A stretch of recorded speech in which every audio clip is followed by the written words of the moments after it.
Bismillahirrahmanirrahim. Innal hamdalillah nahmaduhu wa nasta'inuhu wa nastahdihi wa nastaghfiruh. Wa na'udzu billahi min shururi anfusina wa min sayyiati a'malina. May yahdihillahu fala mudilla lahu wa may yudlil fala hadiya lahu. Wa ashhadu an la ilaha illallah wahdahu la syarika lahu. Wa ashhadu anna Muhammadan abduhu wa rasuluh. Ya ayyuhalladzina amanu taqullaha haqqa tuqatih wa la tamutunna illa wa antum muslimun. Amma ba'd. Fa innal khairal hadisi kitabullah wa khairal hadyi hadyu Muhammadin sallallahu alaihi wasallam. Wa syarrul umuri muhdatsatuha. Fa inna kulla muhdatsatin bid'ah wa kulla bid'atin dalalah wa kulla dalalatin finnar. Assalamualaikum warahmatullahi wabarakatuh. Alhamdulillah, tuan-tuan dan puan-puan, ibu-ibu, bapa-bapa, brother and sisters in Islam.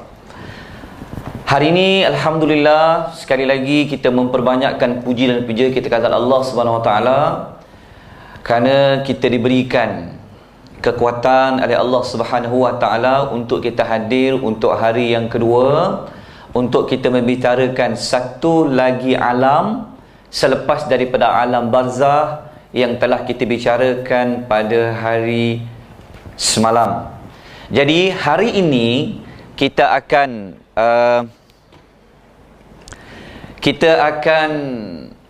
melihat, memahami tentang keadaan dan situasi apabila kita berada di alam akhirat nanti, apabila dibangkitkan oleh Allah Subhanahu wa taala. Inilah alam yang merupakan kehidupan kita yang sebenar-benarnya. Mikrofon ni pun dia hari ni pagi ni penuh dengan dugaan. Banyak cabarannya. Namun begitu tak apa.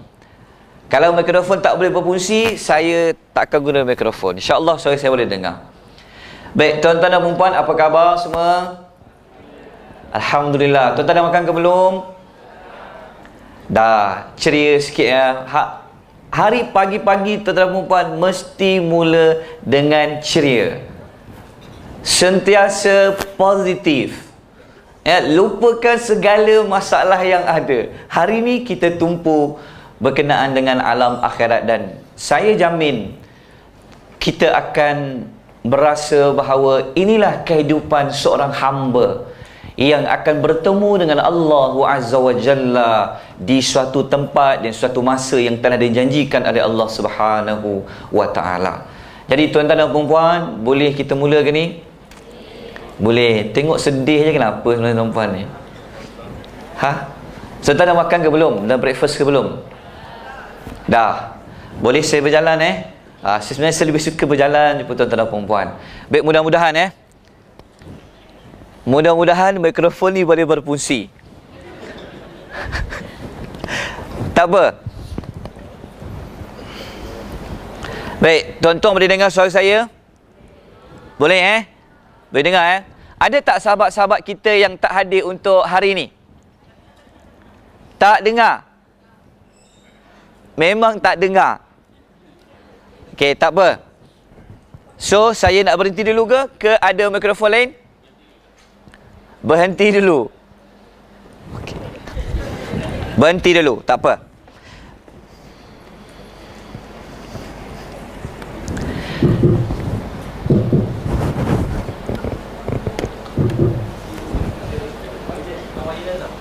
Panjang tak wayar tu? Okey, tak apa.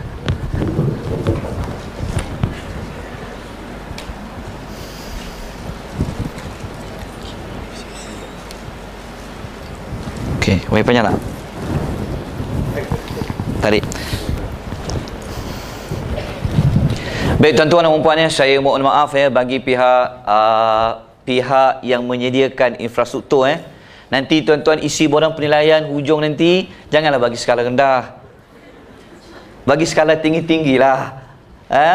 Alhamdulillah, bagaimanapun kita ucap terima kasih kepada wakil, kepada pihak UTM Jalan Semarak kerana memberi keizinan kepada kita untuk kita berada di sini. Jadi sumbangan yang besar yang diberikan oleh pihak UTM Semarak, mudah-mudahan pihak UTM Jalan Semarak diberikan lagi rahmat dari Allah Subhanahu wa taala. Amin.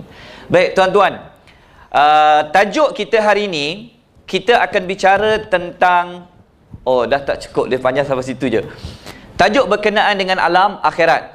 Semalam kita telah pun membicarakan tentang kiamat kecil. So, hari ini kita bicara tentang kiamat besar, dipanggil Al-Qiyamatu Sughra.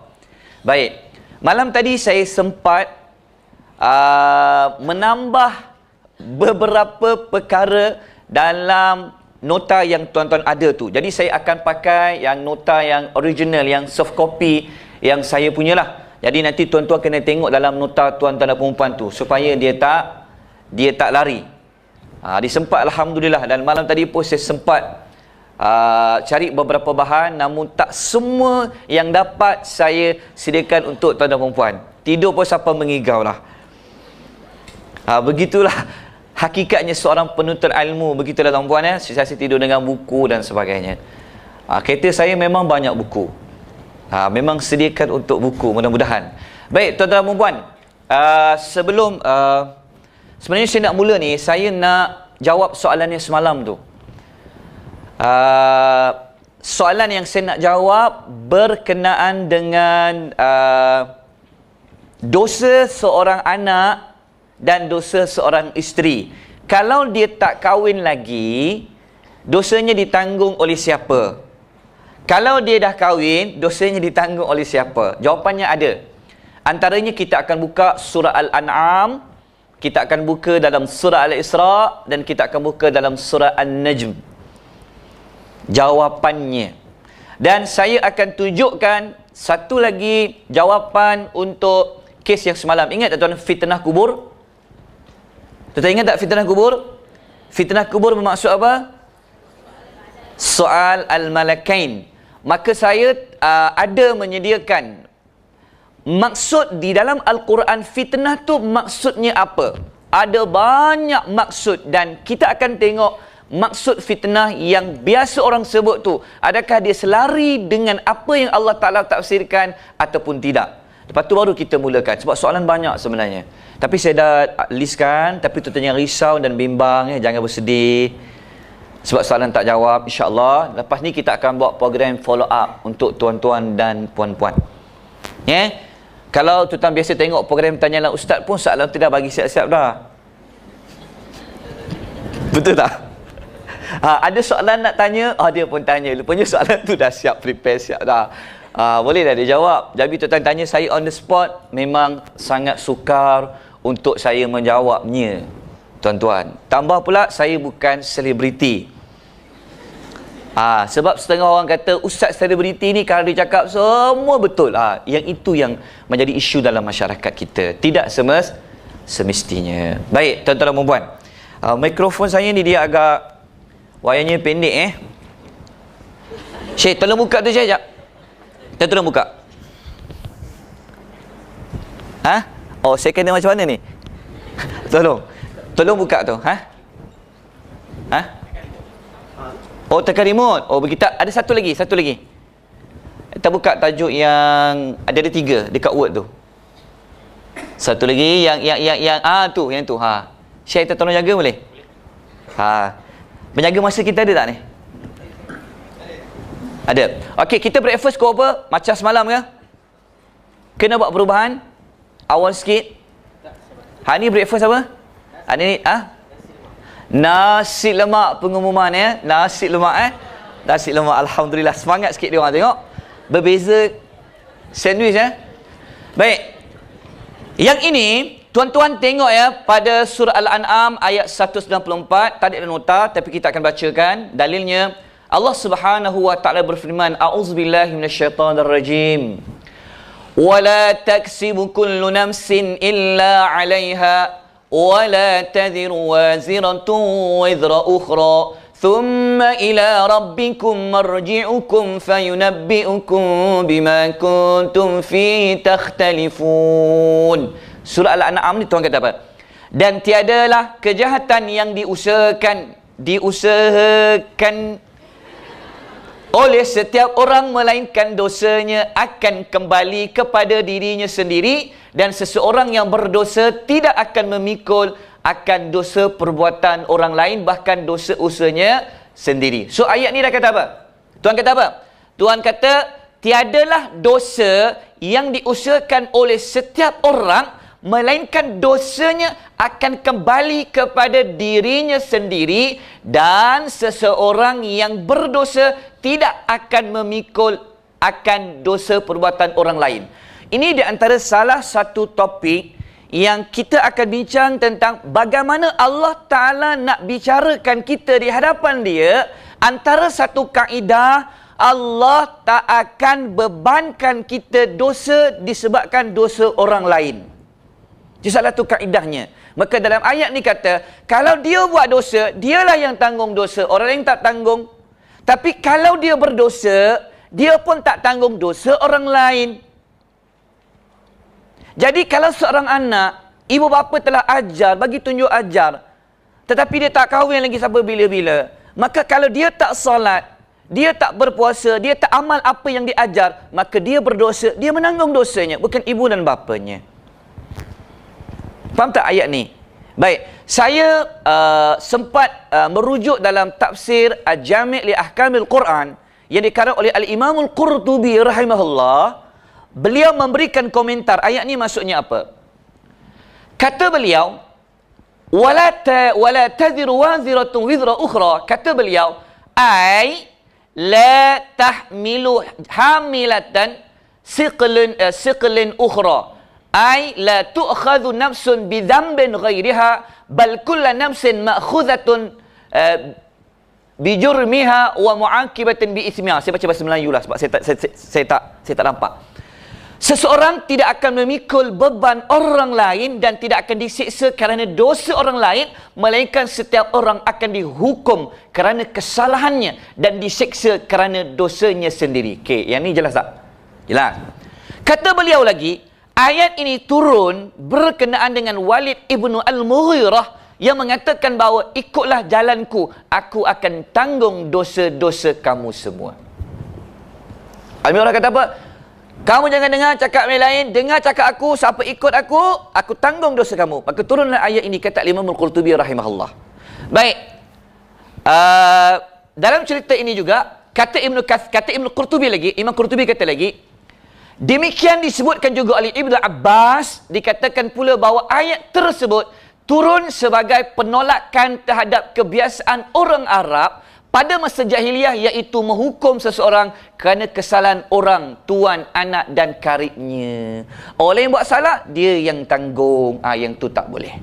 Maka orang Arab dulu begitu. Maka adanya ayat ini menafikan tentang dosa orang lain buat, orang lain yang kena tanggung. Nanti kita di hari akhirat, tuan-tuan jangan risau dan bimbang. Allah Ta'ala akan hisab kita. Dosa kita banyak-banyak, dosa itulah yang Tuhan akan berikan balasan.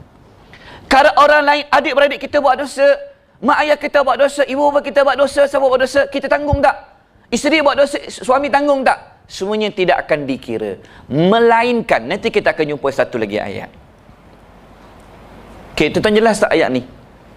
Dan nanti kita akan cerita, waktu Allah Ta'ala bagi buku, dia ada orang yang dapat dengan tangan kanan. Ada yang dapat dengan tangan kiri. Ni bukan di kanan, ada di kiri, dan ada lagi dapat tangan di belakang. Begini dia dapat. Orang yang dapat di kanan siapa? Orang yang dapat di kiri itu siapa? Maka orang yang dapat di tangan kanan dia tu, Al-Imam Al-Qurtubi cerita dalam kitab At-Tazkirah, dia akan tengok depan tu semua dosa-dosa dulu. Tengok, dia tunduk malu pada Allah Azza wa Jal. Lepas tu dia buka kebaikan dia, kebaikan. Hujung tu Tuhan tulis, aku telah ampunkan dosa-dosa kamu. Suka dah. Lepas tu dia tunjuk buku-buku dia ke orang ramai. Nah, kamu baca semua apa kebaikan yang aku buat. Suka dah.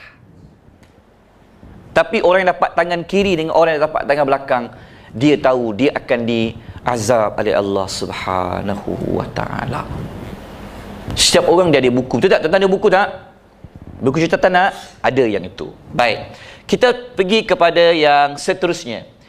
Okey, ini surah Isra, maksud yang sama. Kita tahu boleh tulis surah Isra ayat 15. Tuan-tuan tulis melainkan kalau tuan-tuan macam Al-Imam Syafi'i.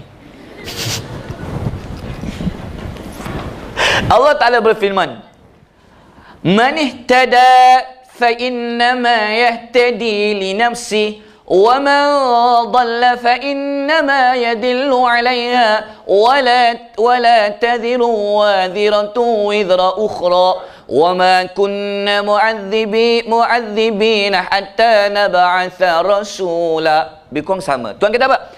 Sesiapa yang beroleh hidayah petunjuk, maka sesungguhnya faedah petunjuk yang didapati itu hanya terpulang kepada dirinya sendiri. Dan siapa yang sesat, maka sesungguhnya kesan buruk, kesesatan hanya ditanggung oleh dirinya sendiri. Begitu. Baik.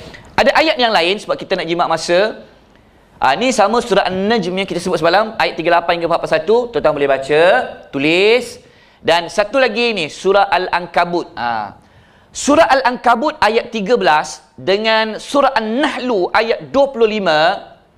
Ayat An-Nahlu 13 dengan surah Al-Ankabut ayat 45 ni seolah-olah dia ada kontradik dengan ayat tadi dengan ayat ini. Kalau kita belajar, mustahil dalam Al-Quran akan ada dua ayat yang kontradik. Kontradik maksudnya tahu? Berlawanan maksud. Sekejap kata tak tanggung, sekejap kata kena tanggung. Mustahil bagi Allah Azza wa Jalla, bahkan dalam hadis Nabi pun.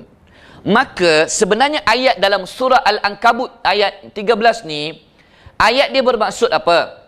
Kata Allah Subhanahu wa taala, dan sesungguhnya mereka akan menanggung beban-beban dosa mereka dan beban-beban bersama-sama dengan beban-beban dosa mereka sendiri. Dan sesungguhnya mereka akan ditanya hari kiamat kelak tentang apa yang telah mereka adakan secara dusta itu. Ayat ni seolah-olah kata dia buat dosa, dosa orang pun dia tanggung. Sebenarnya ayat ini berkaitan begini. Kalau kita ada anak, kita kata, anak jangan solat. Maka disebabkan kita ajar dia begitu, dia tak solat. Maka dosa anak tak solat dia tanggung. Siapa tak masuk ayat ini? Maknanya dia akan dibebankan dengan dosa dia dan dosa dia sesatkan orang. Itu maksud ayat tu. Begitu juga dalam surah An-Nahlu ini. Tuhan kata apa? Mereka dibiarkan menuduh dengan demikian supaya mereka memikul dosa-dosa mereka dengan sepenuhnya pada hari kiamat. Dan juga memikul sebahagian dari dosa orang-orang yang mereka sesatkan. Maknanya kalau kita ajar orang sesuatu yang salah, maka orang itu buat, kita tahu benda itu salah, tapi kita buat, ajar juga, bagi petunjuk orang itu ikut, maka orang itu buat, kita tanggung dosa orang itu. Berbeza kata Nabi, kalau kita buat satu sunnah yang baik. Contohnya, kita anjurkan seminar. Contohnya, anjurkan seminar, orang pun ikut sampai generasi by generasi. Maka orang yang awal-awal dulu yang buat pengasas benda itu, maka dia beroleh pahala orang yang buat benda itu. Begitu dengan dosa. Kalau dia adalah orang yang mencipta benda itu, dia yang buat program itu, kita tengok program itu memang berbentuknya maksiat, dosa, maka selepas itu orang buat je program itu tahun by tahun, maka dia menanggung dosa di atas sebab dia yang memulakan benda itu. Dia panggil man sanna fil islami sunnatan hasanatan ataupun man sanna fil islami sunnatan sayyi'atan. Besar tak dosanya? Besar. Okey, yang ni saya dah jawab soalan tu. Baik. Soalan ni yang seterusnya. Ya akhi, bukakan satu lagi tajuk berkaitan fitnah boleh sebelum kita mula akhirat tuan-tuan Boleh ke ni? Sedih je ni, kenapa ni? Okey, ceria sikit. Okey, pergi yang fitnah. Okey, besarkan sikit ya akhi. Itu 60. Buatkan 100 di bawah tu. Okey, bawah lagi sikit. Lagi. Bukan, maksud saya ke oh, apa dia bahasanya? Oh, scroll down. Oh, betul. Saya ingat dia boleh touch screen tadi. Okey, saya tunjukkan contoh. Nanti saya boleh bagi. Saya boleh PDF, saya boleh email kepada tuan-tuan dan puan-puan. Sebab saya sedang menyiapkan fitnah-fitnah dalam Al-Quran, juga fitnah-fitnah di dalam hadis. Apa maksud dia sebenar? Maka kalau kita baca yang hadis yang atas tu, Syekh, pergi atas sekejap. Al-Akh Rusmaydi, namanya Rus. Tapi ingat Rus apa lepas tu? Baik, tengok ayat ni. Kalau tengok hadis ni kan, hadis ni suatu hari Nabi tidur dan Nabi terjaga. Nabi terjaga daripada tidur. Nabi kata apa? Nabi kata subhanallah. Sebab itu kalau kita tengok satu benda yang takjub, kita nampak benda yang takjub, baik ataupun buruk, perkataan kita kena ucap adalah subhanallah. Maka Nabi tidur, Nabi dapat wahyu, dia terjaga pada tidur, Tuhan telah turunkan sesuatu, dia kata subhanallah. Lepas tu dia kata, apa sebenarnya fitnah yang Allah Ta'ala turunkan ini, kata dia. Maknanya fitnah di situ apa? Dia banyak maksud dia. Dari sudut perspektif hadis. Maka antara fitnah di dalam Al-Quran, yang pertama boleh bermaksud al-ibtila' wal-imtihan. Bermaksud ujian dan cubaan. Contohnya dalam surah Laba-Laba. Al-Ankabut ayat 2 hingga 3, apa kata Allah Subhanahu wa taala? Ni Tuhan kata, ahasiban nasu an yutraku an yaqulu amanna wa hum la yuftanun. Nampak tak? Fa, ta, nun. Perkataan fa, huruf fa, ta dengan nun. Kan? Tuhan kata apa? Apakah manusia menyangka bahawa mereka akan dibiarkan dengan hanya berkata kami beriman, sedangkan mereka belum difitnah. Mereka belum difitnah, maknanya belum diuji. Tengoklah Quran. Lepas tu Tuhan kata, وَلَقَدْ فَتَنَّ الَّذِينَ مِنْ قَبْلِهِمْ فَلَيَعْلَمَنَّ اللَّهُ الَّذِينَ صَدَقُوا وَلَيَعْلَمَنَّ الْكَاذِبِينَ. Okey, Tuhan kata apa? Sesungguhnya kami telah menfitnah. Kalau kita terjemah harfiah lah kan. Tapi sebenarnya, sesungguhnya kami telah menguji. Nampak tak? Fitnah pertama dalam Quran masuk menguji dan cubaan. Fitnah, cuba tengok contoh ayat lain ni. Surah At-Taghabun, surah yang ke-64. Sebab tu kalau kita baca Quran, begini. Tuan-tuan pernah tak khatam Al-Quran? Siapa sini pernah khatam Al-Quran terjemahan harfiah dia? Pernah tak kita baca tafsir? Siapa sini yang dia tahu maksud surah ni apa, surah ni apa, surah ni apa? Macam tadi tu, Al-Ankabut surah Laba-Laba. Sangat menarik kalau dalam Al-Quran, tuan-tuan cari dalam Quran, banyak perumpamaan dalam Quran. Tuhan kata dia macam anjing, sebab apa? Dia macam binatang ternakan, ada sebab. Dia macam keldai, ada sebab. Banyak ayat Quran, cuma dia ada mesej daripada Al-Quranul Karim. Bermula daripada saat ini tuan-tuan, bacalah Al-Quran, jadikan dia sebagai bahan bacaan yang utama dalam hidup. Tuan-tuan akan sayang pada Al-Quran. Tuan-tuan akan jumpa buku lain yang lebih hebat daripada Al-Quran. Tetapi kena belajar. Okay. Kalau kita tengok ayat ni, Tuhan kata apa? Dan surah At-Taghabun, syaitan tolong jaga. Innama amwalukum wa auladukum fitnah. Sesungguhnya harta dan anak-anak kamu itu hanyalah menjadi fitnah. Maknanya menjadi ujian. Baik, yang kedua, fitnah yang kedua bermaksud asyirk, iaitu syirik. Contohnya surah Al-Baqarah, surah lembu, tajuknya lembu betina. Ayat 194, apa kata Allah Subhanahu wa ta'ala? Ini yang saya sebutkan semalam tu. Nampak tak? Tuhan kata apa? Buktinya.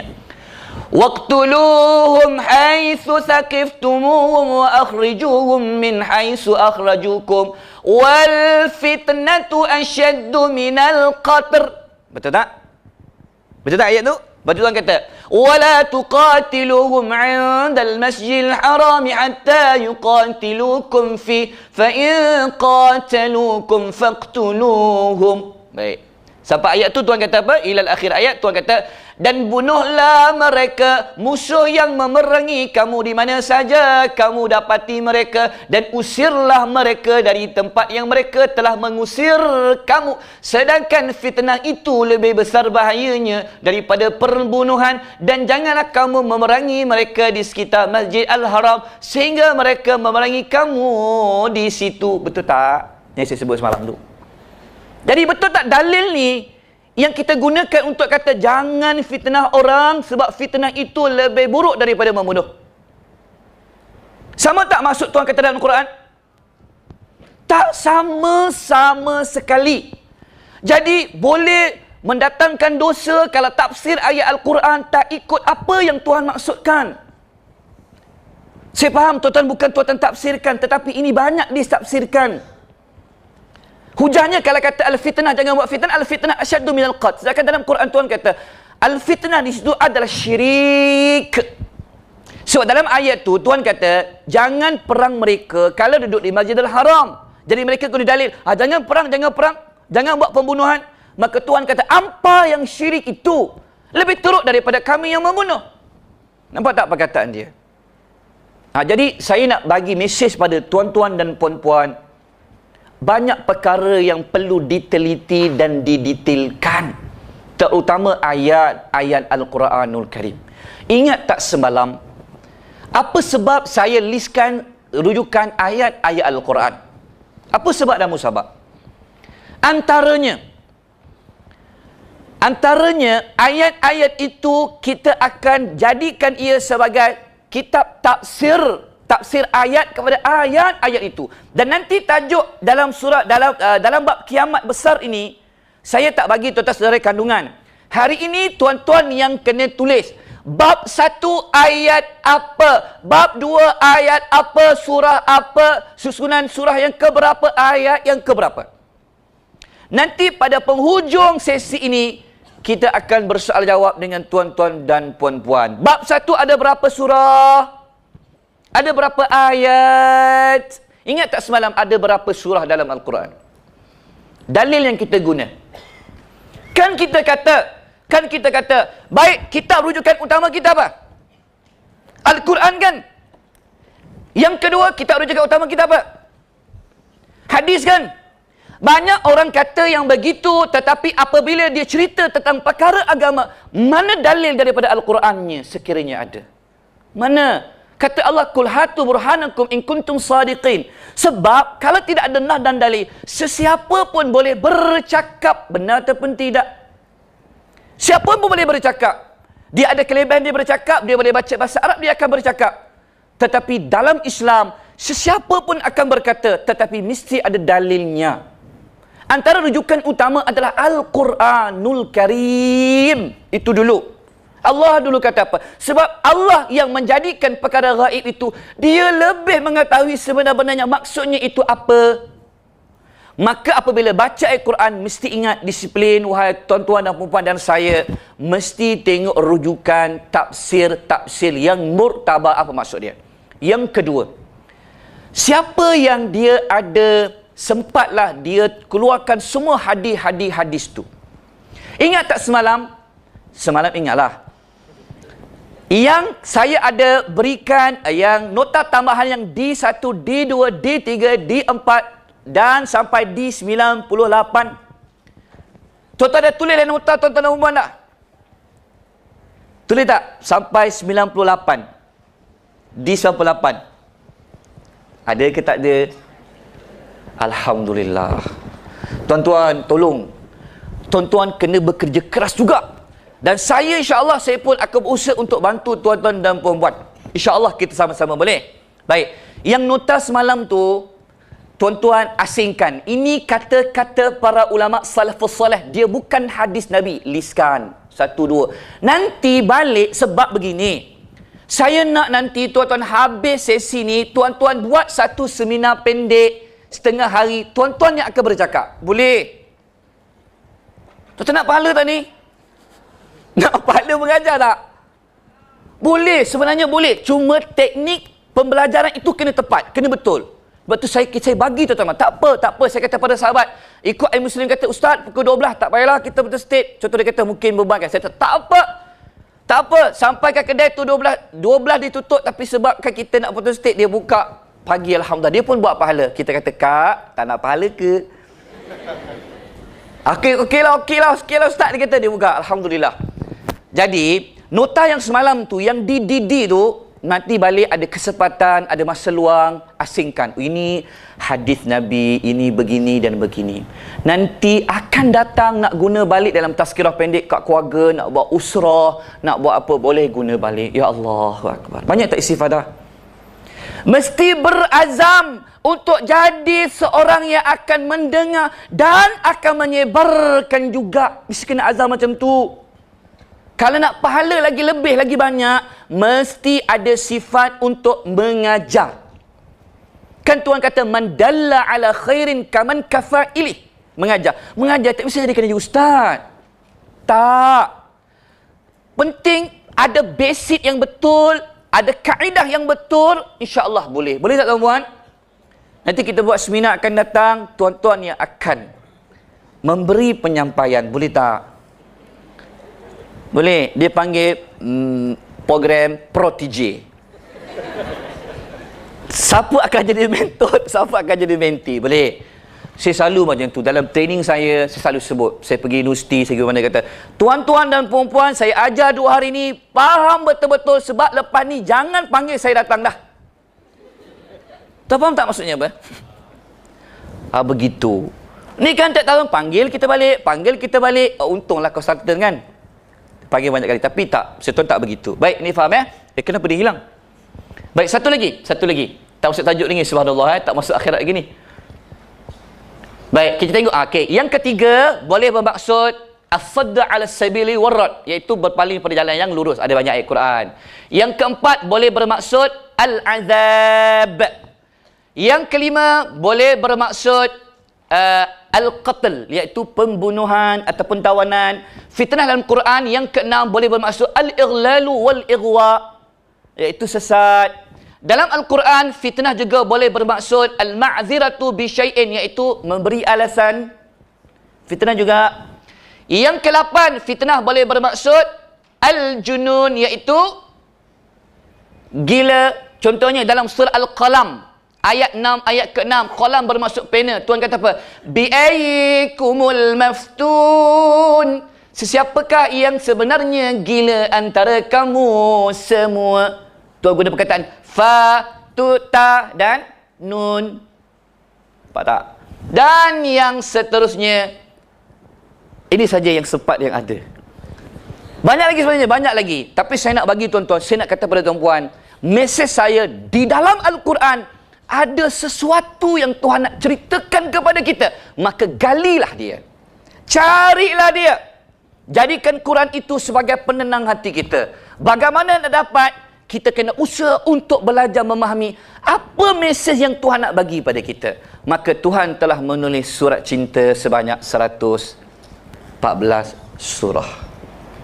Maka usaha untuk faham apa yang Tuhan nak sampaikan. Hari ini kita akan dapati banyak ayat-ayat Al-Quranul Karim Tuhan berturunkan kepada Nabi Muhammad, beri perhatian kepada mereka. Katakanlah Muhammad, inilah akhirat. Nampak tak? Saya bagi tuan-tuan cinta pada Al-Quran. Dengan syarat kita kena belajar. Boleh? Kita mulakan boleh? Tajuk alam akhirat?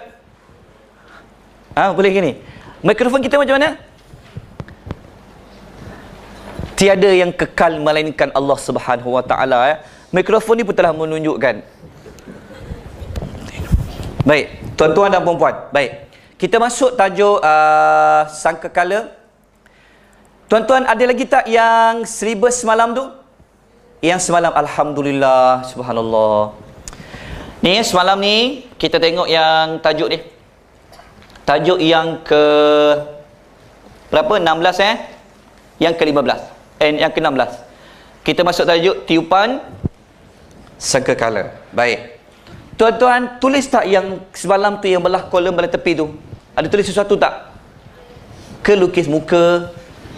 Tu yang kat belah tepi tu. Tuan-tuan buat apa? Tuan-tuan buat apa ni? Senyum. Tak tulis apa-apa. Kan? Ke biar kosong, kosong, kosong. Betul tak? Tetapi yang patut kena tulis satu kat sini. Boleh tuan-tuan? Baik kita pergi kepada nota kita. Baik, saya pakai nota saya, cuma dia tak sama page dalam tulah. Tuan-tuan punya page yang keberapa? 58. Ada nombor tak dalam tu? Alhamdulillah. Nombor tu dah ada Alhamdulillah. Baik, kita masuk page yang nombor 58. Dia panggil tiup sangkakala. Sebenarnya saya nak guna whiteboard, tapi sebab whiteboardnya di belakang. Kalau saya tulis kat depan, yang belakang nampak tak? Saya nak buat dalam bentuk flow chart. Maknanya daripada sangkakala, contohnya begini. Okey, saya mula dari sinilah. Okey. Ni contohnya sangkakala yang pertama. Okey, yang ni dah mati dah. Semalam kan kita dah mati kan? Dah mati dah. Semua dapat nikmat dalam duduk di alam roh. Dapat nikmat. Okey. Sampai masanya tiup sangkakala. Tiup sangkakala yang pertama. Kalau ada lagi yang hidup, semua mati dah. Melainkan beberapa makhluk yang Tuhan beri dia hidup. Baik. Lepas tu sangkakala pertama nak pergi kepada yang kedua. Sangkakala yang kedua adalah sangkakala yang membangkitkan semua makhluk-makhluk daripada kubur. Minal ajdasi ila rabbihim yansilun. Bangkit pada kubur. Tapi sebelum pergi yang kedua tu, sebelum bangkit daripada kubur tu, kan, ada satu lagi part sebelum itu adalah Allah Ta'ala turunkan dulu hujan. Turun dulu hujan, maka yang tadi yang duduk dekat kubur ni tadi, yang tinggal tulang kecil tu, yang Tuhan haramkan tanah makan tu, kan, yang itu Allah Ta'ala turunkan hujan, tulang tu tumbuh dalam kubur. Tumbuh dulu sebelum kali kedua tu tumbuh macam jadi manusia balik. Tumbuh. Pernah tengok biji benih tak macam mana dia tumbuh? Macam mana biji tumbuh? Keluar sikit sampai dia besar. Begitulah kejadian kita nanti duduk di alam kubur. Tuhan jadikan dia. Naik balik jadi manusia. Malaikat tiup sangkakala yang kedua, semua keluar. Maka orang yang keluar pertama, Nabi SAW daripada kubur. Minal ajdas ila rabbihim yansilun. Keluar. Semua bergegas. Keluar tu bukan keluar relax sebagai tak. Semua akan keluar bergegas dan meluru pergi ke tempat perhimpunan. Semua keluar sampai tempat perhimpunan. Tapi semasa nak dikeluar tu, Tuhan telah turunkan semua makhluk dia, semua ada. Burung, binatang di lautan, di daratan, semua ada. Termasuk manusia-manusia daripada dulu sampailah umat yang terakhir. Tidak ada pun yang tertinggal. Nampak tak? Tapi masa duduk di tempat perhimpunan tu, Waja'a rabbuka wal malaku saffan saffa, semua berbaris. Allah dalam Quran kita, Allah Ta'ala datang melalui awan. Allah Ta'ala bagaimana bentuk sifat dia. Kita akan cerita baca ayat nanti. Tuhan datang. Semua baris. Ketika berbaris itu, ada ulama kata saffa, satu baris. Ada yang kata saffan, banyak baris. Tapi berbaris. Pada ketika itu, matahari duduk di atas kepala. Beberapa mil sahaja. Kepanasan. Tapi tak akan mati. Sebab sudah tidak ada lagi mati. Cukup sudah. Cukup mati yang ada dalam kubur tu. Tak ada mati dah. Start bangkit pada kubur, dah tak akan ada mati lagi buat selama-lamanya. Tak ada lagi mati buat selama-lamanya. Itu dipanggil beriman dengan hari yang terakhir. Apabila panas matahari, semua dah beratur, maka sebahagian sahabat kata minta Tuhan hisap dia cepat-cepat. Itu yang ada masuk bab asy-syafa'ah. Masa beratur tu tak ada orang yang boleh bersuara. Tak ada siapa pun bersuara. Ada yang kata para ulama, suara tu suara orang yang berjalan saja ketika itu. Suara yang kecil. Dan kata para ulama, yang boleh bersuara hanya diizinkan oleh Allah sahaja boleh bersuara. Antaranya para Nabi dan Rasul. Para Nabi dan Rasul suaranya hanya kata, Salim, Salim. Selamatkanlah, selamatkanlah. Semua Nabi-Nabi dan Rasul semua ada. Yang Nabi dan Rasul ini nanti antara fungsinya menjadi saksi. Baik, sepadi kumpul masa itulah. Dalam riwayat kata dihimpun sebanyak 50,000 tahun. Satu hari kita rasa lama duduk di hari akhirat itu. Berpeluh panas. Tapi ada beberapa kumpulan-kumpulan yang Allah Nabi sebut dalam hadis dia, yang Tuhan akan lindung dia daripada lindungan, malaikat lindungan Allah Subhanahu wa ta'ala. Baik, cuba kita bayangkan. Masa tunggu tu Tuhan panggil Fulan bin si Fulan. Malaikat bawa dia, iring dia, jumpa Allah Azza wa Jalla. Tempat yang kita himpun ketika itu, tempat yang kita duduk tu bukan tempat yang ada sekarang ni. Tuhan akan tukar bumi yang lain, Tuhan akan tukar langit yang lain, tempat yang baru. Pada himpun tu Allah Ta'ala panggil Fulan bin si Fulan. Sebab masa tu malaikat menjadi utusan Allah. Malaikat panggil, iring ini bawa. Baik, masa tu masuk hisab. Ada kumpulan yang Tuhan hisab dia maknanya detail. Kenapa begini, gini. Yang detail, yang susah tu dia panggil hisab orang yang dapat buku tangan kiri tadi tu. Habis dia. Tapi kalau orang-orang mukmin, Tuhan hisab dia, tengok hisab dia tidak secara detail. Tidak payah seperti mana orang lain. Tuhan tengok ni dosa kamu, gini hisab. Masa hisab itulah ada kumpulan yang muflis, ada yang dosa dengan manusia sebagainya. Kemudian barulah dapat buku catatan amalan tadi dah. Masa nak buku catatan amalan tadi, hisab, lepas tu dapat buku amalan. Yang itu Tuhan akan tengok kaedah macam mana. Kaedah pertama, Allah Ta'ala akan jadi. Siapa jadi hakim ketika tu? Siapa jadi hakim? Allah. Hakim ketika itu boleh rasuah tak? Dia bukan hakim negara. Bukan hakim siapa-siapa, yang hakim adalah Allah. Ketika dia menghakimi hamba je. Antara yang kedua, dia akan hakim dengan bentuk-bentuk, dengan penuh keadilan. Tuan-tuan, Allah Ta'ala takkan tersilapnya. Kalau kita dekat dunia, hakim orang boleh beli, betul? Hakim takut. Hakim kadang-kadang menjatuhkan hukuman ikut kepada pakaran peguamnya, berhujah sebagainya. Tetapi di alam akhirat yang menjadi hakim adalah Allah.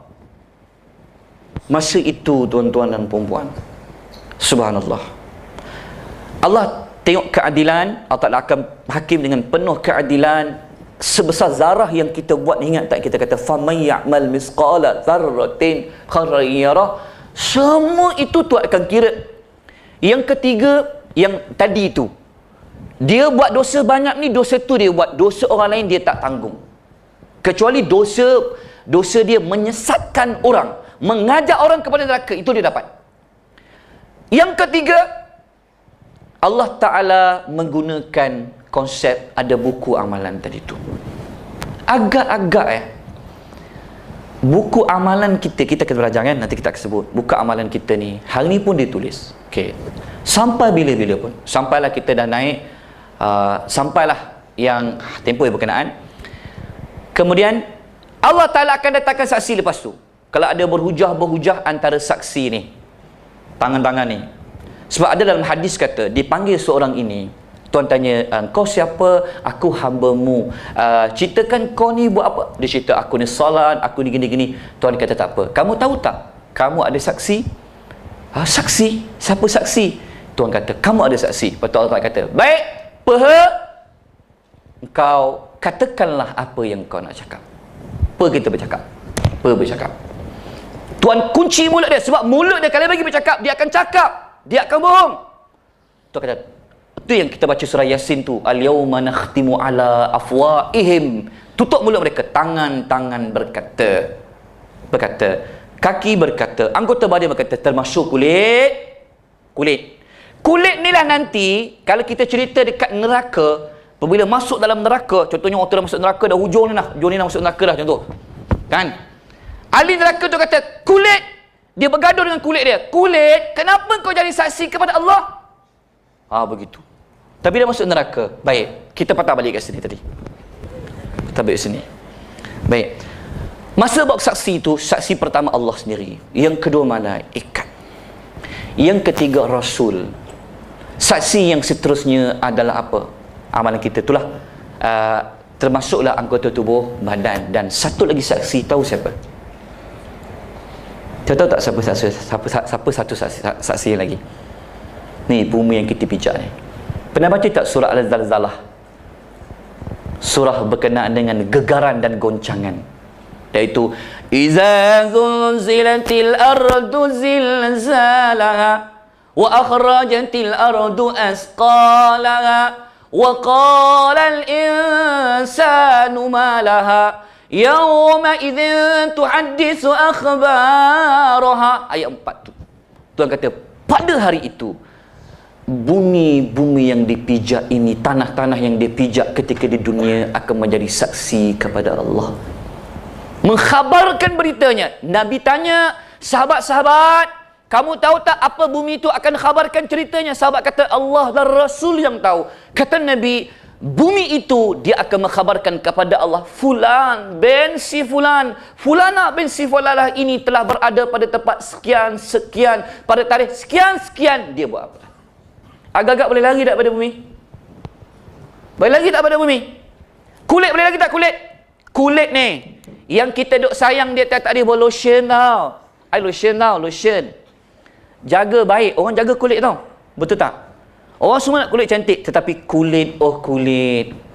Mengapa kau jadi saksi?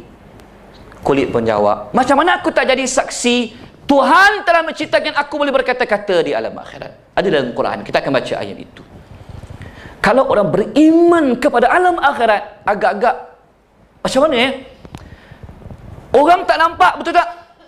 Kita nak buat satu benda dosa, orang tak nampak, tapi apa saksi yang ada? Apa saksi yang ada? Kulit boleh tinggal tak? Kaki boleh tinggal tak? Ke ada orang nak pergi, tanggallah kaki sekejap. Betul tak? Tukallimuna aydihim wa tukallimuna aydihim wa arjuluhum, kaki bercakap, tangan bercakap pada Allah, kulit bercakap pada Allah, bumi bercakap pada Allah. Kat mana lagi tuan-tuan? Boleh kalau nak buat satu benda maksiat, pastikan tidak berada di bumi Allah Subhanahu wa taala. Beriman tak? Beriman tak dengan semua ini? Beriman tak? Beriman ke tak beriman tuan-tuan? Saya banyak dosa pada Allah. Saya tak tahulah tuan-tuan dan perempuan. Yang ni yang duk takut ni. Duk takut daripada kita start kita baligh sampai umur kita sekarang ni. Bagaimana kalaulah dia tengok buku amal soleh kita, subhanallah, saya tak tahulah. Dosa atau pahala, tuan-tuan sanggup tak berhadapan dengan Allah Azza wa Jal? Daripada kita baling dulu sampailah ke hari ini, banyak tak dosa kita buat pada Allah? Dosa yang sekecil-kecil sampai sebesar-besar, semuanya termaktub di dalam buku yang kita akan bentang nanti. Saksi. Sampaikan benda dalam hati ni, yang niat dalam hati ni pun semua akan dibongkarkan. Nanti saya akan bawa ayat Quran. Tuhan cerita apa yang tersirat di dalam hati kamu pun akan dibentangkan oleh Allah Azza wa Jalla. Kalau semua manusia beriman kepada alam akhirat, orang akan buat kerosakan tak kat muka bumi? Orang sanggup tak buat kejahatan kat muka bumi? Tapi sebab masalahnya, kita diajar daripada kecil. Okey, mana bapak? Rukun iman 6 perkara, kan? Dia menyanyi, hafal. Budak-budak sekolah ni dia ajar menghafal, tapi tidak diajar macam mana nak menghayatinya. Dia kata Allah itu maha melihat. Bagaimana nak katakan Allah itu melihat kita? Tidak diajar. Allah itu wujud. Bagaimana nak kata kewujudan Allah itu? Bagaimana terjemah dalam kehidupan? Tidak diajar. Kita belajar rukun iman ada 6. Salah satu beriman kepada alam akhirat. Baik, kalau kita benar-benar beriman kepada alam akhirat, apa buktinya? Buktinya apa? Buktinya tak boleh nak dibuktikan. Sebab tu iman ini terjemahkan dengan amal ibadat. Sebab tu sahabat-sahabat dulu diajar oleh Nabi salafus salih ingat kepada hari akhirat. Itu yang Umar Apabila dia dengar dia tengah berjalan, ada satu kuliah, Ubay, sahabat saya lupa, dia baca ayat, pasal Quran kata Allah Ta'ala tahan orang tu. Umar dengar, dia pingsan, sakit, dia orang bawa dia balik rumah. Dia sakit beberapa hari disebabkan mendengar ayat Quran. Kan Tuhan kata apa dalam Quran?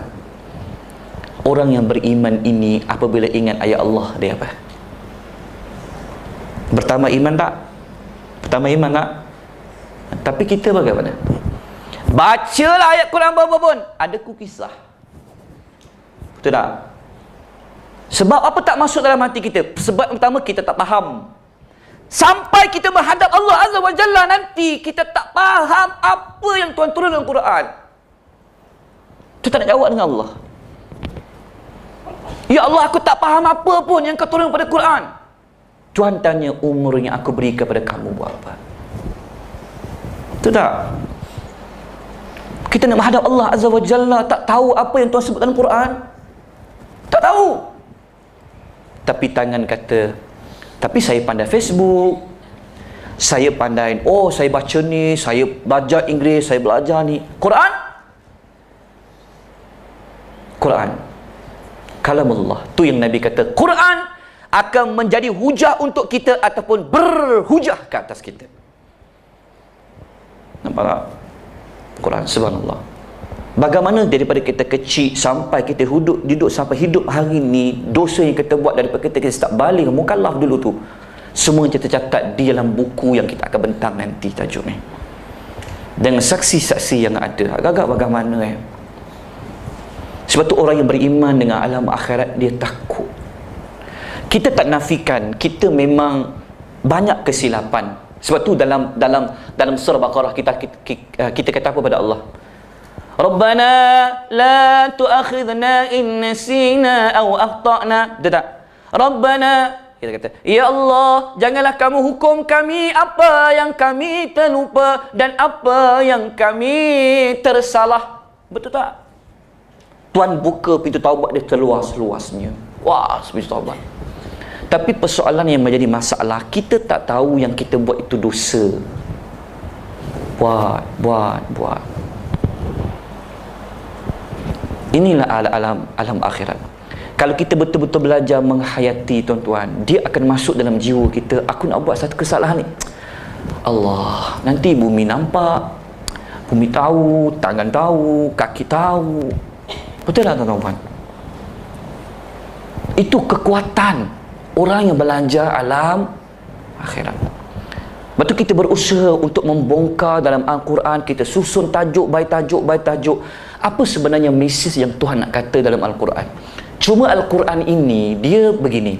Sebab tu zaman dulu, Quran ni Nabi tak bagi bukukan dalam buku, betul? Ditulis kat kulit, ditulis kat tulang. Sebab Quran masih turun. Jadi tak boleh nak bukukan lagi. Lagi kan nak kena tulis balik semula, nak edit balik semula kan? Biar dia turun. Sahabat hafal.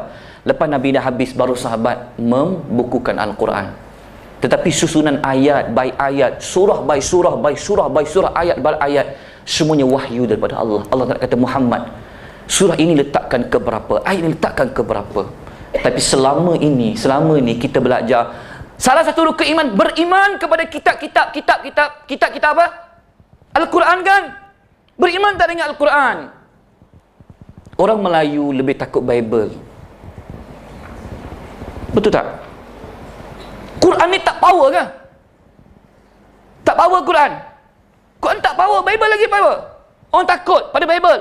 Quran ini mengandungi, subhanallah. Tetapi yang ini yang tak dapat nak manfaatkan Al-Quran. Kenapa? Apa sebab? 4 persoalan yang Tuhan akan tanya nanti di akhirat. Antara 4 persoalan kata Nabi, lan tazula qadama abdin yaumil qiyamah. Tak bergerak kaki kedua belah anak Adam malaikat Tuhan tanya kepada dia an 4 benda. Pertama, an umrihi fi ma afnah, umurnya dia buat apa? Dia tak jawab pada Allah, ya Allah, aku sibuk kerja ya Allah. Pencen berapa tahun? 60 tahun kan? Pencen kalau boleh 70 tahun dah aku nak pulun. Betul tak? Tuhan tanya, kita nak bagi alasan ke? Ya Allah, aku sibuk, tak sempat aku kerja. Nak bagi alasan itu pada Allah. Sempat ke kita nak bagi Allah alasan begitu? Nanti kita akan baca ayat apabila orang bangkit daripada kubur, datang kepada Allah Azza wa Jalla. Tuhan kata, atina rahmani abda. Dia datang kepada Allah sebagai hamba. Hamba dia, hamba. Siapa pun di dunia ini, tinggi mana pun pangkat dia, datang kepada Allah abda, hamba. Hamba, kita ni hamba. Ingat sampai bila kita hamba Allah. Apabila kita hamba Allah, ada benda yang kena buat, ada benda yang tak boleh buat. Do and don't. Betul tak? Manusia kalau dia ingat itu, subhanallah. Jadi inilah mesej kita hari ini, untuk sama-sama kita tengok ayat Al-Quran. Dan malam tadi saya sempat lagi ambil ayat baik ayat, ayat baik ayat baik, tapi tak habis lagi. Tu yang saya akan warnakan merah. Nanti tu tambah. Kita akan belajar begini. Metodologi paling baik, baca satu ayat Quran, cari lagi ayat Quran yang sama masuk dengannya. Quran tafsir dengan Al-Quran, Quran dengan Quran. Sebab Allah yang lebih tahu maksud ayat ini apa, ditafsirkan dengan ayat. Tuhan akan jatuh cinta dengan Al-Quran, tuan-tuan. Subhanallah. Subhanallah. Mudah-mudahan boleh, tuan-tuan, InsyaAllah hari ini kita mesti memperbaharui azam. Ingat, tiap-tiap hari mesti ada azam. Sebab saya kata azam, sebab dalam hadis kata, iza wa man hamma tu bukan sekadar niat yang terlintas di hati. Orang kata, jika niat, bukan niat terus saja. Contohnya, nak datang kuliah, niat nak datanglah seminar tu, macam tu saja. Tapi tak ada macam bentuk usaha, azam dia tak kuat, yang tu tak dikira amal baik. Kata Imam Ibn Rajab Al-Hambali, tu kata iza hamma, azam. Jadi tiap-tiap hari mesti berazam kepada Allah. Antara azam kita untuk faham apa yang ada di dalam Al-Quran. Sekarang ni banyak teknik-teknik nak faham Al-Quran. Belajar. Mudah-mudahan kita daripada kecil sampai besar masuk universiti, belajar. Tak ada masa langsung nak fahamkan Al-Quran. Subhanallah. Sedangkan nanti kita akan baca Al-Quran, Tuhan banyak cerita tentang alam akhirat. Subhanallah. Inilah akhirat sebenarnya. Maknanya Allah Ta'ala turun Quran lama dah pada Nabi. Tuhan nak kata apa? Ingat hari akhirat. Tapi kalau kita baca Quran juga, kita akan dapati ayat syurga neraka, syurga neraka, syurga neraka. You baca surah An-Naba ayat 3 Wadduha sampai ke surah Iza amma, kita kata amma yatasaalun sampai pada ayat ke bawah. Kebanyakan Tuhan cerita tentang alam akhirat. Sebab apa banyak Quran? Quran ni turun cerita pasal benda besar-besar je. Syurga, neraka, tentang akidah, tentang benda besar. Sebab apa? Sebab apa, tuan-tuan? Bayangkan, kita beruntung sebab Tuhan dah bagi clue, betul tak? Tuhan dah bagi kita panduan. Panduan dah ada dalam Quran, kata buat begini, tak buat begini, ke mana asal usul kamu, sebagainya. Dan sebagainya. Boleh? Baik, kita mulakan tajuk kita. Baik, dia dah 10. Kita tak mula lagi ni. Tak apa ke? Kita habis hari ni kau apa? 8.30 kan? Baik, kita masuk ke pasal kali yang pertama. Oh, tadi saya tak cerita habis lagi kan? Oh, saya pergi patah balik tadi. Masa dah habis hisap tadi tu, dah habis hisap. Itu yang para ulama bincang. Orang kafir, orang kapiak. Orang kafir lah, musyrikin lah kan. Orang kafir, dia ni nak, sebab lepas hisap dia kena timbang. Lepas hisap dia kena masuk timbang al-mizan, timbang. Masa timbang tu, timbang amal tu, para ulama bincang, kafir buat apa ditimbang? Dah tahu dah memang tu. Tapi ada sebab, kata ulama. Sebab apa ditimbang? Amal dia tu ditimbang. Sebab apa? Antara sebabnya menunjukkan bukti Allah Ta'ala ni adil. Nanti kan dia kata apa? Tak adil lah, tak timbang lagi, mana tahu amalan kami, betul tak? Tu akan timbang. Dan timbang itu juga nak bagi mereka nampak sendiri. Tengok mana yang baik, mana yang tak baik. Antaranya sebab nak hina dia orang itu, maka ditimbang. Yang masa ditimbang itulah formulanya apa? Kalau yang baik itu berat, kita apa? Fahuwa fi 'ishatin radiyah. Betul tak? Wa amma man khaffat mawazinu fa ummu hawiyah. Siapa yang ditimbang amal berat, amalan baiknya ringan, maka tempatnya fa ummu hawiyah, duduk dalam neraka. Baik, ditimbang. Masa timbang tu fungsinya nak bagi tengok tingkatan kita nak bagi syurga apa, nak letak amalan yang mana. Sebab semua kita ni dia tak sama. Ada orang amalannya begini, orang begini. Semua untuk tingkatan amal. Baik, lepas timbang, kita nak pergi sini, nak pada petimbang, nak lalu sirat pula. Di bawahnya ini adalah neraka yang ada satu kait orang perjalanan daripada sirat tu, jambatan tu. Tapi sebelum jambatan tadi sebenarnya dia ada satu lagi, terlupa. Dia panggil al-haud, iaitu telaga. Kan tengah panas, semua orang nak minum. Nabi jaga telaga tu. Dalam hadis kata Nabi jaga telaga. Macam mana orang jaga? Umat lain tak boleh tak boleh dapat. Nabi sayang kat umat dia. Tapi ada umat dia datang, nak minum air tu. Sebab Nabi kata siapa dapat minum air itu dia akan hilang daga buat selama-lamanya. Nak datang, Nabi kenal umatku, mai kenal. Tapi disekat, ditarik mereka, jangan. Nabi tanya, kenapa ni? Nabi tanya, kenapa tak bagi dia minum? Kita akan baca hadis nanti.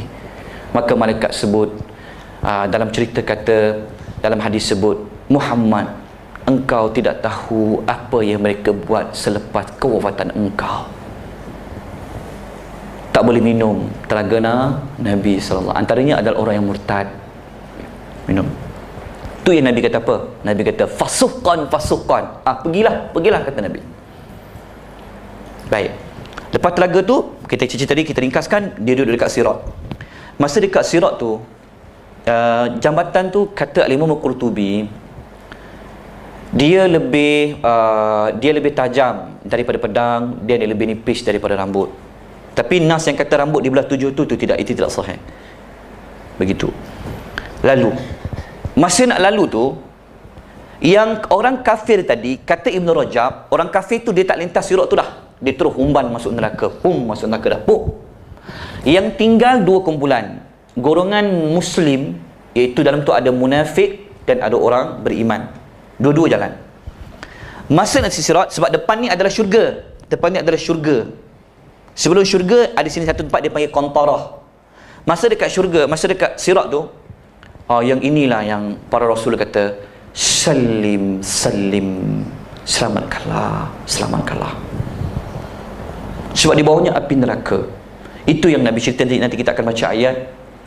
Ayat tak cerita tentang macam mana nak lintas sirat, hadis cerita. Ada orang yang dia terbang, sampai dekat kontorah, tapi tak masuk syurga lagi, duduk dekat satu tempat tu. Ada yang dia kata Nabi SAW, dia seberjalan, dia seperti orang yang naik kuda, naik kuda. Ada yang seperti burung, ada yang seperti kilat kalbar, ada yang dia berjalan. Masa berjalan semua tu, dia mesti ada cahaya sebab dia gelap. Cahaya itu yang saya sebut semalam, ingat tak? Pahala solat di hari akhirat, baru kita faham, ya Allah, ruginya kalau aku tak sebut dulu satu kalimah la ilaha illallah.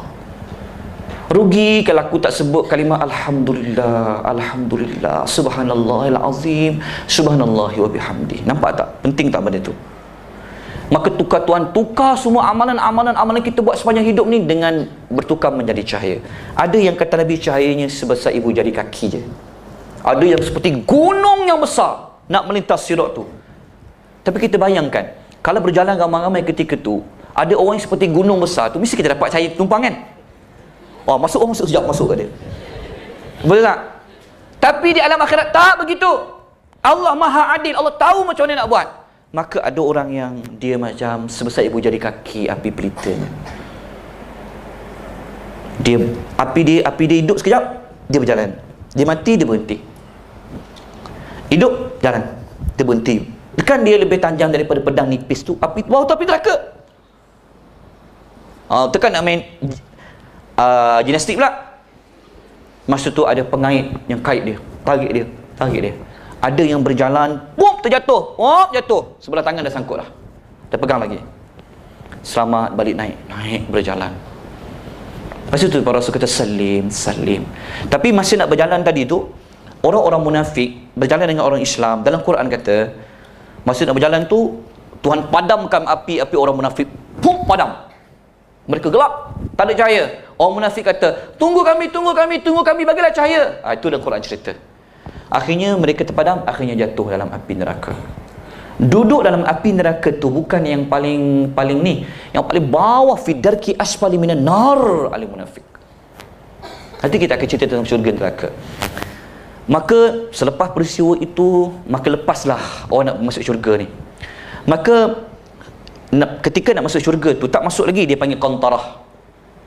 Masa di qantarah itulah dosa-dosa yang kita buat yang ada. Tadi kan kita timbangkan.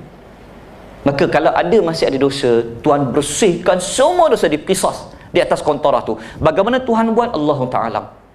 Tuhan, sebab orang yang masuk syurga ni depan ni syurga dia ni, tu pintu dia. Jadi kita keluar, saya tak masuk dah. Sebab orang masuk syurga, dia memang tak nak keluar dah.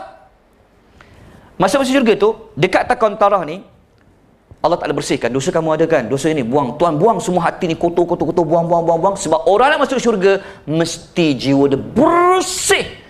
Itu yang Tuhan kata, la yasma'una fiha lagwan wa la ta'thima. Kamu masuk syurga, kamu tak akan dengar benda-benda yang kotor. Hati mereka bersih masuk syurga. Pak masuk syurga. Masa masuk syurga tu, dia ada 7 pintu. Dia ada 8 pintu. Salah satu pintunya untuk orang berpuasa. Orang tak boleh masuk pintu tu. Sebab ada malaikat, dia panggil malaikat hazanah yang menjaga. Antaranya disebut namanya Ridwan, tapi tak ada nas kata dia Ridwan. Tapi para ulama bincang sebab apa namanya Ridwan, ambil pada perkataan redha. Masuklah syurga. Ada orang Abu Bakar antara orang yang boleh masuk 88 tu. Pintu mana tu? Pintu mana tu masuk ni? Kita tu pintu jangan. Masuklah pintu tu. Masa nak masuk pintu tu, kan ni saya sampai pintu ni. Masa kat pintu tu, malaikat sambut. Malaikat kata, Assalamualaikum, tibetum, salam sejahtera kepada kamu, berbahagialah kamu. Masa masuk di dalam tu, itu kita cerita tentang nikmat syurga. Allahu Akbar. Tapi yang duduk dalam neraka tadi tu, dalam neraka tu, kita cerita tentang neraka. Itu yang Tuhan cerita dalam Quran. Orang duduk dalam syurga tu, dia nampak ahli neraka. Dia kata, hai. Yang ni bahasa saya lah. Tapi dalam Quran Tuhan cerita, penduduk syurga mengejek-ejek penduduk neraka. Penduduk syurga mentertawakan penduduk ahli neraka. Ahli neraka tu nampak. Itu yang kita akan cerita dalam masa dalam neraka tu, syaitan berkhutbah. Bukan khutbah macam khutbah Jumaat tu. Dia bercakap dia kata, dalam Quran cerita, dia kata, kamu semua ni, aku yang goda kamu, tapi kenapa kamu ikut? Bodohnya syaitan ni kan. Masa itulah kita bergaduh lah dengan syaitan dalam tu. Bergaduh, berbalah. Lepas tu dah masuk neraka tu, dah cerita dalam Quran, orang ni salahkan orang ni, orang ni salahkan orang ni, orang salahkan orang ni. Engkau lah dulu sebab kau salahkan, engkau sebab kau ketua, aku ikut engkau. Ya Allah, bagilah dia double azab. Dalam Quran cerita, tuan-tuan, saya boleh bawa pada tuan-tuan dan puan-puan. Tuhan cerita perbalahan mereka. Tapi orang masuk syurga ni, masuk syurga saja, tapi yang masuk syurga tadi tu, dia masuk syurga dalam keadaan wajah mereka bersinar, cantik masuk syurga. Maka yang paling awal masuk syurga adalah Nabi SAW. Cuma tingkatan dalam syurga tu berbeza. Yang tu dia tingkatan, ada yang bawah, ada yang atas. Tapi orang lelaki bila masuk syurga saja, 2 bidadari khura'in. Itu. Masa tu ada wildan, anak-anak kecil mengelilingi tuan-tuan di Quran. Wa yatufu alaihi wildanun mukhalladun. Mereka dikelilingi oleh anak-anak muda belia yang kecil. Wajah mereka seperti lu'lu' permata. Siapa budak-budak ni? Tuhan bagikan singgasana. Wa furushim marfu'ah. Duduk di atas singgasana, relax. Tuhan bagi bantal. Ada bantal, duduk untuk bersandar. Nak makan buah apa? Buah tu muncul. Nak minum arak ada. Tuhan cerita dalam syurga. Nampak tak Tuhan? Sebenarnya mesej Quran nak cerita apa? Apa yang kita buat kat muka bumi ni sebenarnya untuk ke mana? Syurga kan? Tapi nak lintas syurga ini, yang waktu saya masuk syurga terus sikit, masa Allah Ta'ala jadikan syurga, Allah Ta'ala panggil Jibril. Allah Ta'ala panggil Jibril, Kau pergi tengok syurga tu, aku sediakan syurga tu apa nikmat dalam Jibril berkata. Dia pun pergi. Dia tengok, dia balik, dia kata bi'izzati, dia kata dengan keagunganmu ya Allah, tidak ada mana-mana hamba engkau yang dia tengok, dia dengar pasal syurga ni, melainkan semua nak masuk. Tuhan kata tak apa, sekarang kali kedua kau pergi tengok pula syurga tu apa. Dia pergi tengok syurga kali kedua, dia dapati syurga ni dikelilingi oleh dengan macam pagar-pagar, kepayahan nak masuk syurga tu, soal-soal tembok-tembok. Jumpa balik Allah Subhanahu Wa Taala, dia kata demi kemuliaan-Mu ya Allah, aku khawatir tak ada seorang pun yang lepas boleh masuk syurga. Nampak tak? Kali ketiga Tuhan kata, Jibril, kau pergi tengok pula neraka, apakah yang aku sediakan untuk neraka. Dia pergi tengok,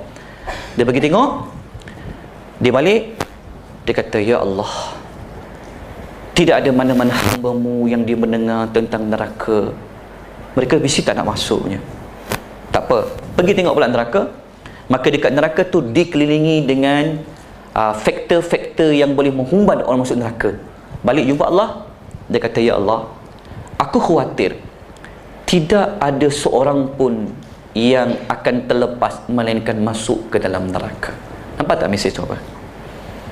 Dalam riwayat Muslim, Nabi kata hufat jannatu bil makarih, dan dikelilingi neraka itu dengan syahwat. Sebab nak masuk neraka tu susah, kena mujahadah, kena sabar.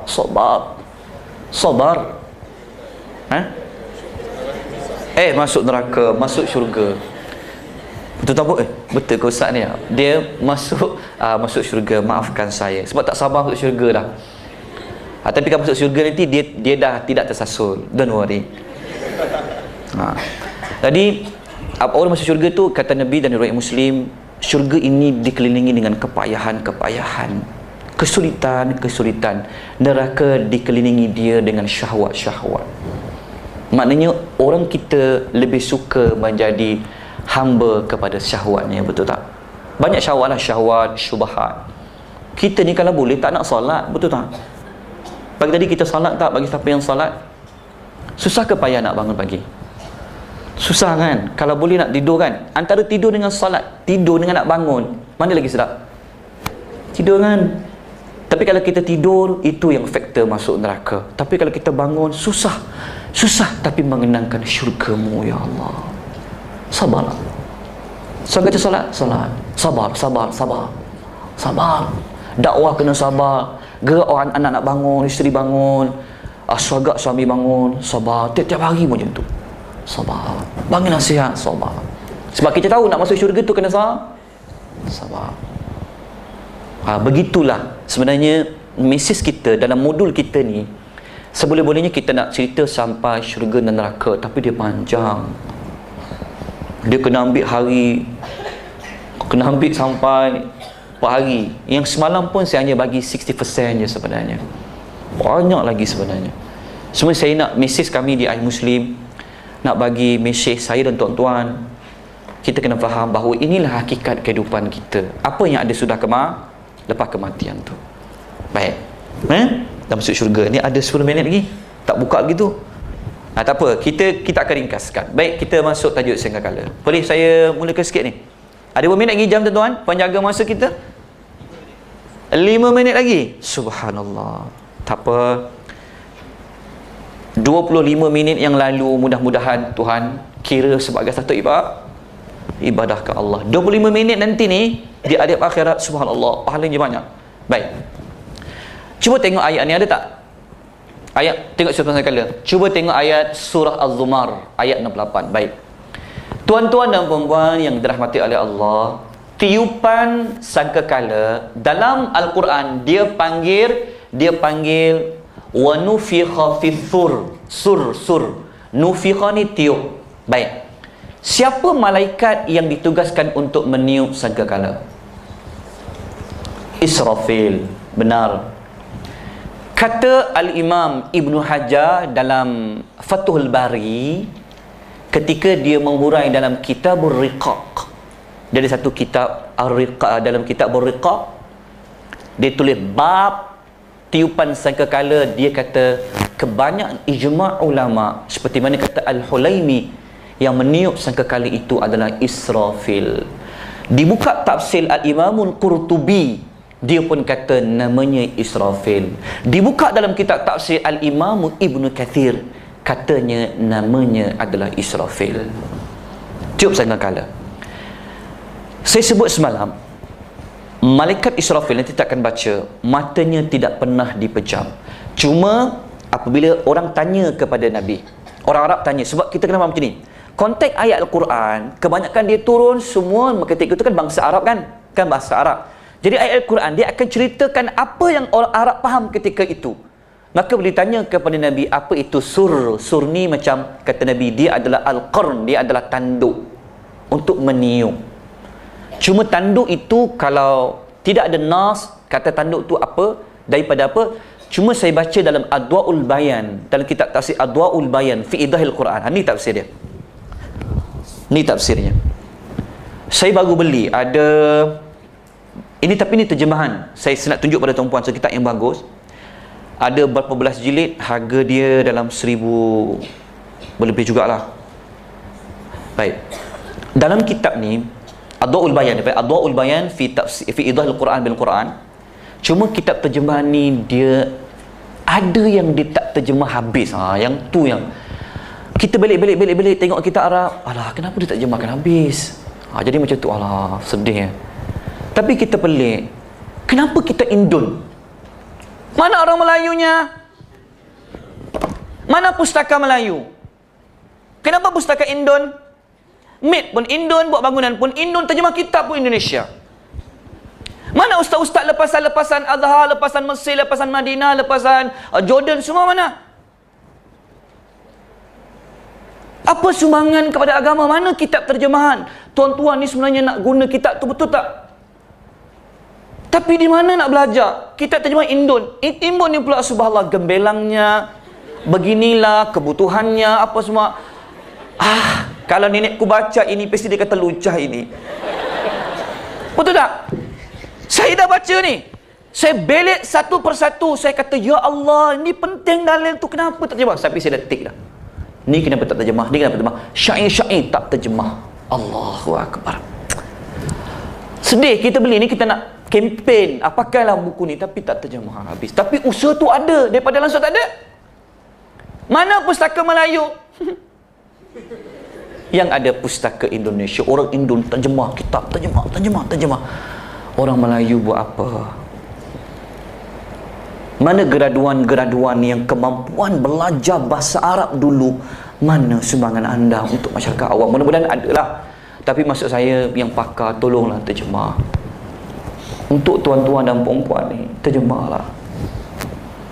Saya tak ada kemampuan sebab saya bukan orang pakar bahasa Arab, bukan daripada sastra Arab.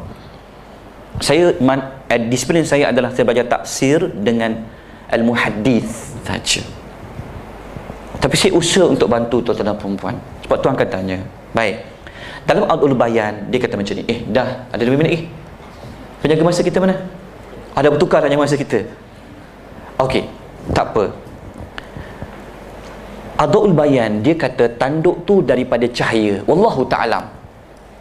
Dia kata qanun minan nur, dia kata cahaya, tapi tidak ada dalil lah. Tapi penting benda tu ada untuk penting macam ni ya. Benda tu ada, benda untuk ditiup. Itu saja. Benda tu ada, alat tu ada untuk ditiup. Yang meniupnya adalah Israfil. Ditiup berapa kali? Ulama berbeza pandangan. Ada yang kata 3 kali tiup, ada yang kata 2 kali tiup. Saya memegang kepada pendapat yang kata 2 lah, untuk memudahkan bicara. Ibnu Hajar kata 2, Al-Qurtubi kata 2. Yang lain-lain Ibnu Katsir kata 3. Adwa'ul Bayan, Al-Imam Syanqiti tu dia kata 2. Tapi janganlah 2, 3 tak habis cerita nanti. Kalau kita nak bentang ini, kenapa dalil 2, kenapa dalil 3, tak habis. Tapi yang perbahasan macam tu nanti kita akan buat di office. Kita ada di office Muslim, kita akan bentang kenapa hujah kata 3, kenapa 2. Okey, saya ambil tempat, saya ambil 2 lah. So ada 2 tiupan. Tiupan yang pertama mengakibatkan seluruh makhluk mati. Tiupan kedua akan menyebabkan seluruh manusia dibangkitkan oleh Allah Subhanahu wa taala. Itu yang semalam ada sahabat kita bertanya, kalau orang tak ada kubur ustaz, macam mana dia nak bangkit daripada kubur? Tuhan akan datangkan dia. Nanti kita akan baca ayat. Tuhan Maha Berkuasa. Kalau dia tak ada kubur pun, dia tenggelam dalam lautan pun, hancur tubuh badannya pun, Tuhan akan kembalikan dia semula. Pada tiupan yang kedua, dia bangkit daripada kubur. Tiupan yang pertama, semua akan mati. Wa yabqa wajhi rabbika dzul jalali wal ikram. Yang kekal hanya Allah. Cuma dalam ayat, cuba kita tengok surah Az-Zumar ayat 68 tu sebelum kita berhenti rehat. Tuan kata apa? Wa nufikha fis suri fasa'iqa man fil samawati wa man fil ard illa man syaa Allah. ثم نفخ فيه أخرى فإذا هم قيام ينظرون. Ditiup sangkakala, maka pada waktu itu matilah makhluk-makhluk yang ada di langit dan yang ada di bumi secara mendadak, kecuali sesiapa yang dikhendaki oleh Allah. Ayat itu maknanya semua makhluk di langit dan di bumi mati, melainkan beberapa makhluk yang Allah Ta'ala izin dia hidup. Kalau kita nak bahas benda ni panjang, ada kata bidadari tak mati, ada kata malaikat Jibril tak mati, ada kata Israfil, ada kata budak-budak dalam syurga, macam-macam pandangan dapat, tetapi tidak ada dalil yang tepat, tak ada dalil yang menyokong. Maka kita, untuk memudahkan kita tawakuf. Maknanya kita tak bagi apa jawapan, terserahlah kepada Allah, siapa pun dia nak hidupkan.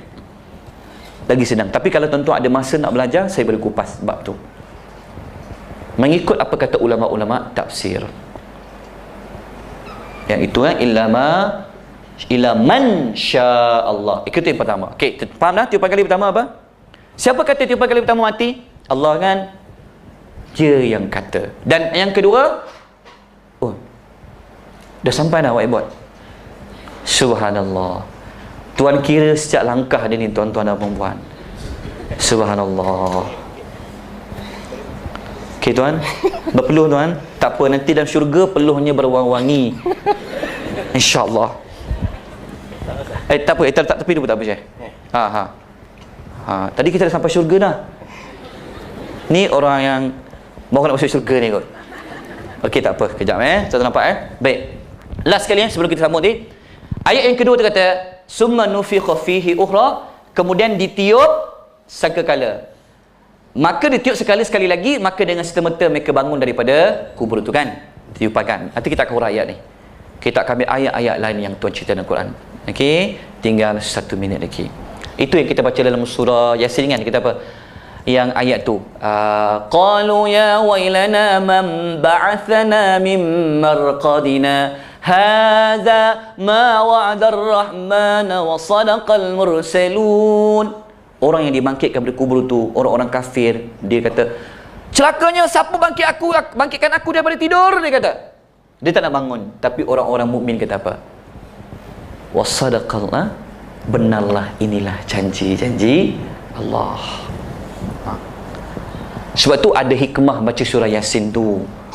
Dia dalam tu dia ada sesuatu, cuma kita fahamlah. Itu yang tak dapat dia punya hikmah dia. Al-Imam Suyuti dalam Al-Itqan fi Ulumul Quran, dia hurai surah Yasin tu apa kedudukan dia.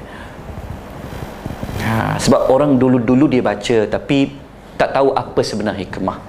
Jadi tak perlu spesifik hari lah, hari apa-apa pun kita digalakkan untuk membaca. Jadi masa dah tiada untuk sesi ni, kita sambung masuk balik pukul 11 Okey. Terima kasih banyak-banyak tuan-puan atas komitmen. Kita jumpa jam 11.